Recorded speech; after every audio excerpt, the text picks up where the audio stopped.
Now that you know how data gets collected, let's look at how Google Analytics accounts are organized. All of your Google Analytics accounts can be grouped under an organization, which is optional. This allows you to manage multiple Google Analytics accounts under one grouping. Large businesses or agencies could have multiple accounts, while medium to small size businesses generally use one account. When you create an account, you also automatically create a property, and within that property, a view for that account. But each analytics account can have multiple properties, and each property can have multiple views. This lets you organize your analytics data collection in a way that best reflects your business. The Google Analytics account determines how data is collected from your websites and manages who can access that data. Typically, you would create separate analytics accounts for distinct businesses or business units. Each Google Analytics account has at least one property. Each property can collect data independently of each other using a unique tracking ID that appears in your tracking code. You may assign multiple properties to each account so you can collect data from different websites, mobile applications, or other digital assets associated with your business. For example, you may want to have separate properties for different sales regions or different brands. This allows you to easily view the data for an individual part of your business. But keep in mind, this won't allow you to see data from separate properties in aggregate. Just as each account can have multiple properties, each property can have multiple views. You can use a feature called filters in your configuration settings to determine what data you want to include in the reports for each view. For example, the Google Store sells merchandise from their website across different geographical regions. They could create one view that includes all of their global website data. But if they wanted to see data for individual regions, they could create separate views for North America, Europe, and Asia.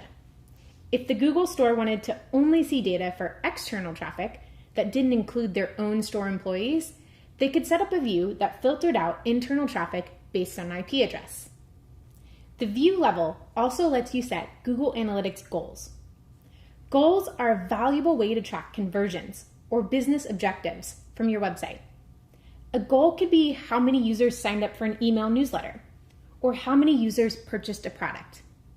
We'll discuss goals and conversions in a later lesson. Be thoughtful when setting up your accounts, properties, and views because you can't change data once it's been collected and processed by Google Analytics. Before we move on to user access permissions, there are a couple of important things to note about views. New views only include data from the date the view is created and onwards.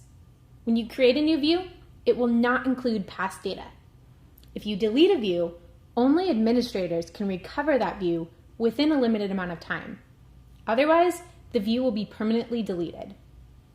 You can assign permissions to other users at the account, property, or view level.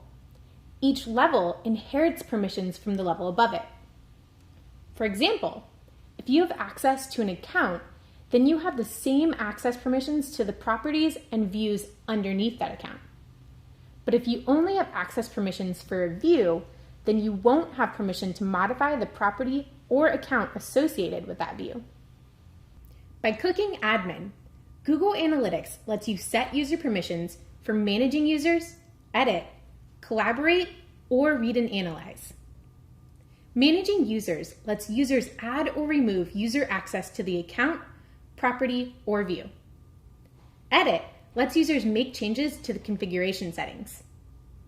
Collaborate allows users to share things like dashboards or certain measurement settings. And finally, read and analyze lets users view data, analyze reports, and create dashboards, but restricts them from making changes to the settings or adding new users.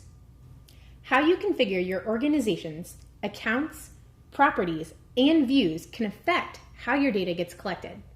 Be thoughtful when setting up your Google Analytics implementation, and make sure you align your properties and views of the data you collect with your overall business structure.